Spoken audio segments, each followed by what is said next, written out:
It's February 1st, so beginning of the new month felt like a great time to do some filming. I'll chat a little bit more about what's been going on in my life towards the end of this video, but I did just want to say I'm going to be switching up my channel a little bit. Still going to do lots of book content just because I read lots of books all the time, and so it makes sense to still keep talking about that.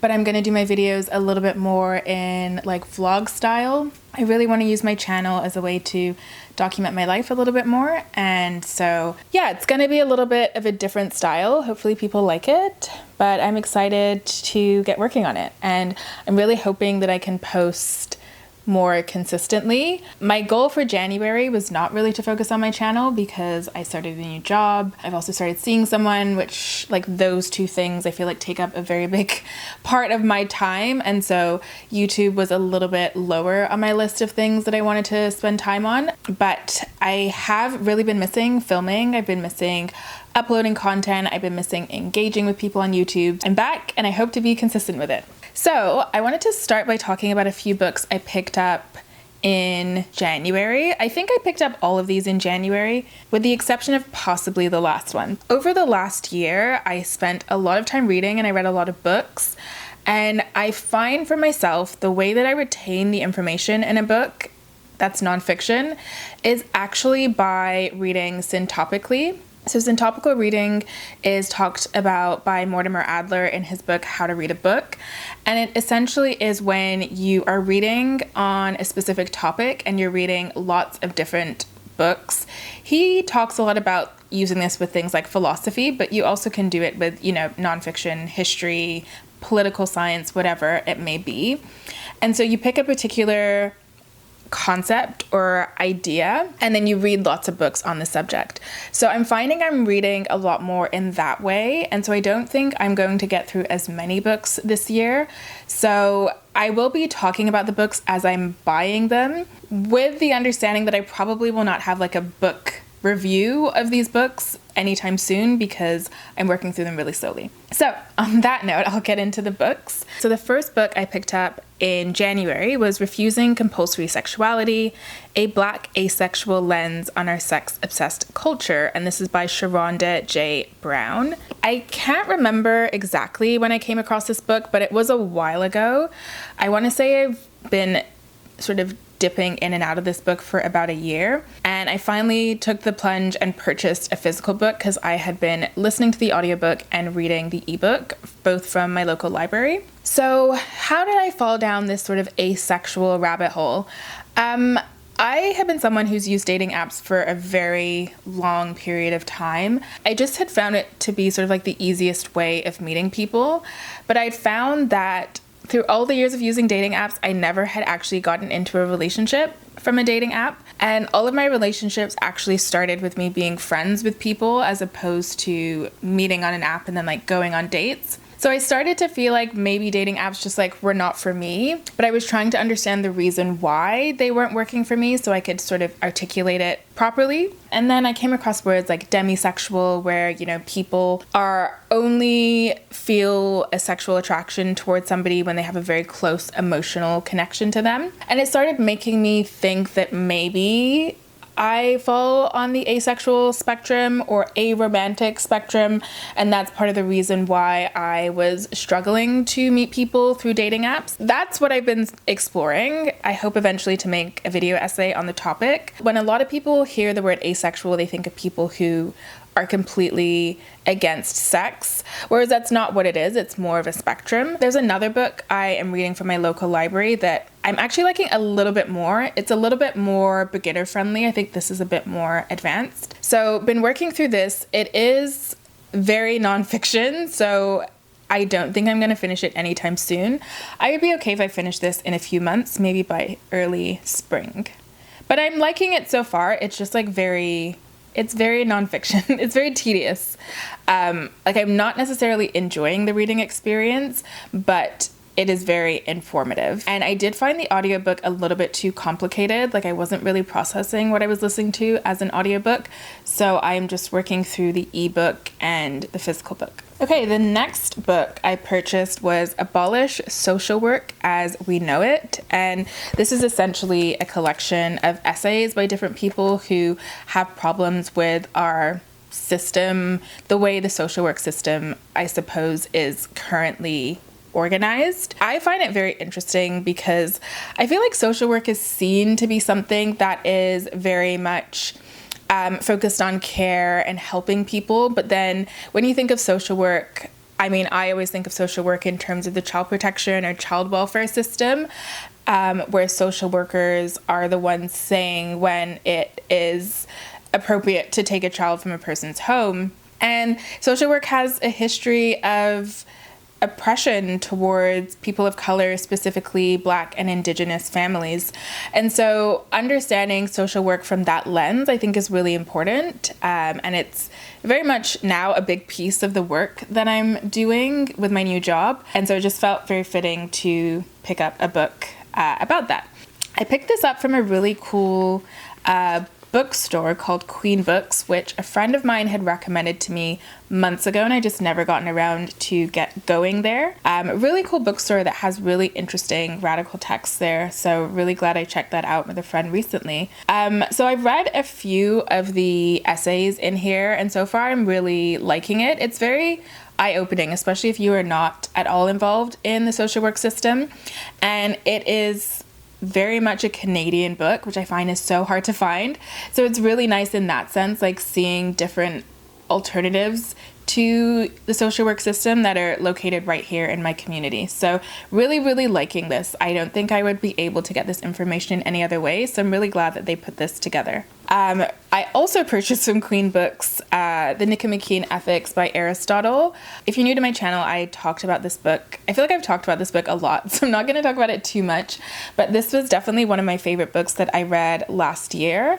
I read the ebook and I had wanted to pick up a physical copy to sort of transfer my highlights into it. If anyone is a big Aristotle fan, can you please give me other recommendations? Initially, I was thinking that I was going to read something by Plato, and I have The Republic and the Laws, but I find Plato a little bit more challenging than Aristotle, simply just because in a book like this, Aristotle is setting out his actual position or his argument, whereas with Plato, you're essentially reading between different characters to try and understand what the argument is. So this is just a little bit easier for me. It's not easy, don't get me wrong, but I just find it a little bit easier to understand what the philosopher's position is, as opposed to Plato. I do also have Aristotle's book. I think it's called The Politics, but I don't think I really want to read political philosophy right now. I was thinking of picking up his book, which is about metaphysics, but I've heard it's like his most challenging text. So anyway, if anybody has read philosophy and is really into Aristotle, please point me in the right direction of where I should go next, because I want to get back into philosophy. I haven't read a philosophy book in a very long time, and I kind of want to go with a philosopher that I know I like their work. I also have been considering reading Aquinas, because I understand Aquinas has sort of taken Aristotle's thoughts and applied it within Catholicism. So maybe I finally start reading the Summa Theologica, but like that is a very hefty text, and I don't know if I am at a place where I want to actually tackle that. I also yesterday started looking into Islamic philosophers. So I know a little bit about some Christian philosophers like Augustine and Aquinas. I was looking for Islamic philosophers who were similar. I came across a few, and there was one book. Let me just find the name of it, actually, because I spent some time looking into this morning. Just picking up my laptop here. Yeah, so there's this one book, The Revival of the Religious Sciences, which is by Imam al-Ghazali. He seems to be a philosopher I'm thinking of reading, and this is apparently his major text. It seems really fascinating, and it has it's 4 volumes, and I'm really interested in the 3rd and 4th volume. The 3rd volume seems to deal with sort of people and their vices. I'll I'll see if I can find the table of contents. Actually, I just fell down this rabbit hole this morning and just found this so fascinating. Yeah, so the third volume looks at things like disciplining the soul, breaking the two desires, condemnation of rancor and envy, condemnation of the world, condemnation of miserliness, and condemnation of the love of wealth, condemnation of status and ostentation, condemnation of pride and conceit, and condemnation of self-delusion. And then the fourth chapter, or the fourth volume rather, looks at more, it's called The Ways to Salvation. So the ways in which you sort of are breaking down the ego, breaking down your vices and focusing on the positives. So on repentance, on patience and thankfulness, on fear and hope, on poverty and abstinence, on love, longing, intimacy, and contentment, on holding vigil and self-examination, on meditation, and on the remembrance of death and the afterlife. So that seems like a pretty interesting book, at least to me. And so I'm probably going to see if I can get a copy of Volume 3 and Volume 4. I find religious texts really interesting, less from a religious perspective, but more from like a moral sort of ethics perspective. I find some of the books in the Bible that are focused on the teachings of Jesus really, really interesting and very fascinating. And I feel like they deal with the issues of moral ethics in a deeper way than I found philosophers to have done. Philosopher feels like a bit more surface, whereas when you read religious texts, at least from what I found, it seems to go a little bit deeper and like into the soul and focusing on how to purify one's soul and how to be the best version of yourself and what the vices in your life are. Part of the reason I really enjoyed The Divine Comedy by Dante, because it's just a very visual depiction of sin and of goodness. But anyway, I will probably fall down a further rabbit hole looking into other Islamic philosophers or theologians, but right now that's the book I think I'm probably going to start with. That would be a book that I would be glad to finish by like the end of the year. It seems very long, so I don't think I will finish it anytime soon. But yeah, that's a book that you'll see I will have purchased in my next little haul like this. And then the last book that I purchased, it's called Torn Apart: How the Child Welfare System Destroys Black Families and How Abolition Can Build a Safer World. So I have been wanting to read one of Dorothy Roberts' books for a very long time. I've been wanting to read Killing the Black Body. And she has another book called Shattered Bonds. And I just recently found out about this book, and it just felt very much aligned with what I'm interested in terms of work and what I'm interested in terms of my research. I do eventually want to go back to school and do a master's of law.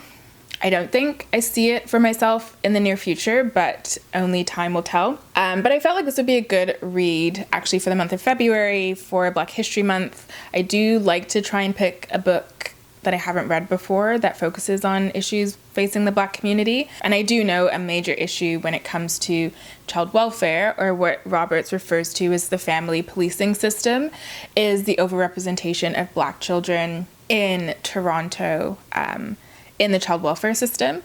So that's something that I really am wanting to learn much more about and understand in a deeper way. And Roberts is sort of the only professor I've really come across that is tackling this issue. She is a professor at University of Pennsylvania, and she's the professor of law and sociology. So far I've only read one chapter. I read the final chapter, which looks at abolition and abolishing the family policing system. And now I'm going to go back to the beginning and start working through it. I actually am listening to it as an audiobook. I'm finding it a little bit too dry or slow to read, so I'm listening to it as an audiobook instead. I would say that this doesn't feel like a particularly exciting book, but it is a work of nonfiction that is giving me further knowledge, and so it is a useful thing to read. So this is one of the books that I want to read in February. I'm not really making a long TBR list. My focus right now in terms of reading is reading case law so that I know how to do my job properly, because I'm practicing in a slightly different area of law than I have before. So there's a lot of having to spend time reading cases and understanding what I'm doing. So books are not really the focus of my life right now. I didn't read any books in January, but that is okay.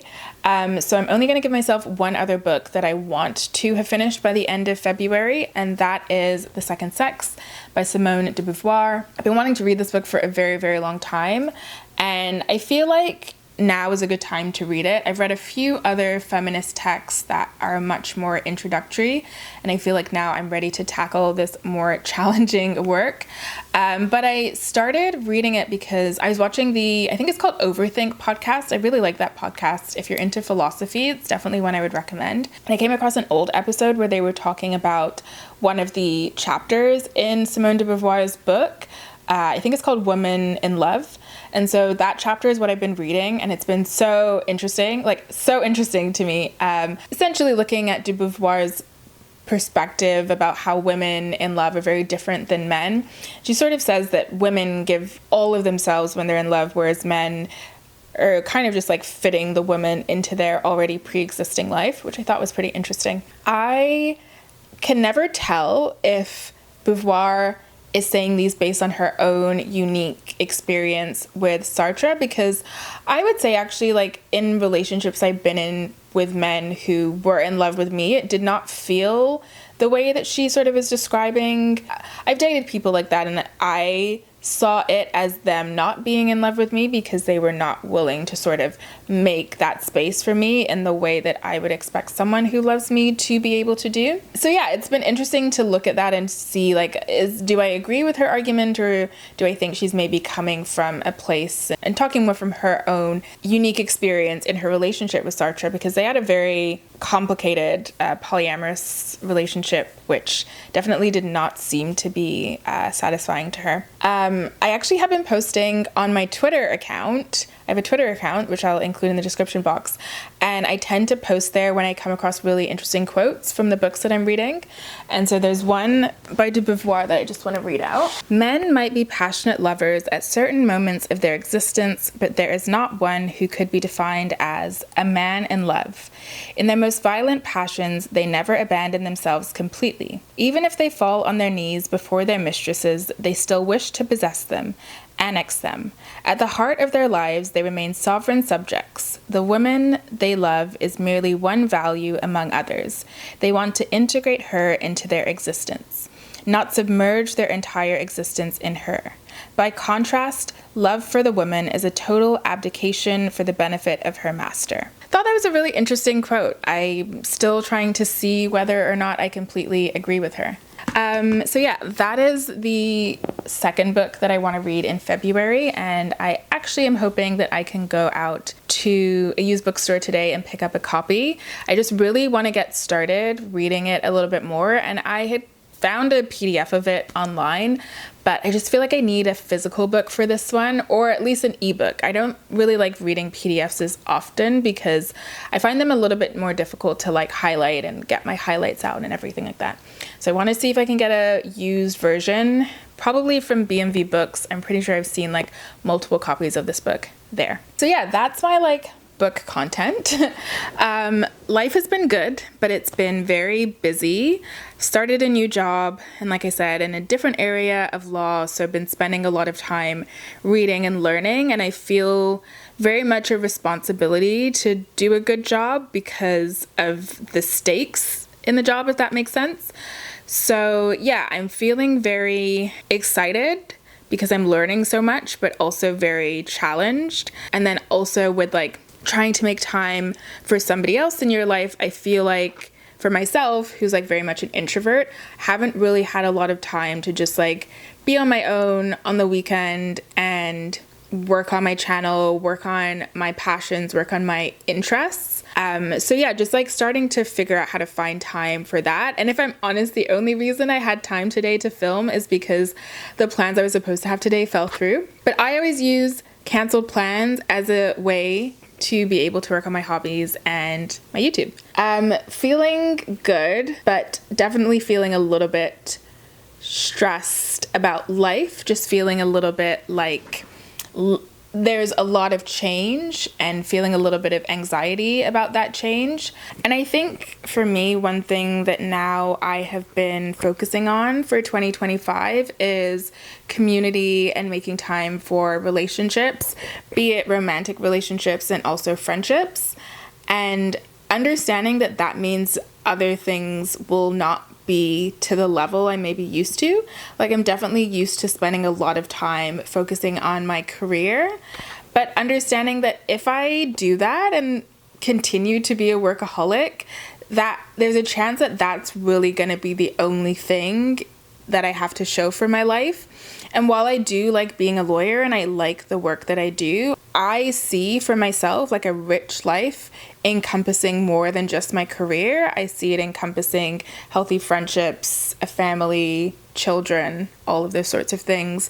So if I see those other things as being important, then I have to actually go about making time for those other things that are important. So yeah, just like a change in mindset that I haven't had in a long time. Ever since I was applying for law school, my focus and my emphasis was just on becoming a lawyer. And then once I finished law school, it was on getting a good job and being at a good firm, or then finding an area that I found satisfying. And so this is the first time in my life since like 2017, very long time, that I have not just been focused on my career.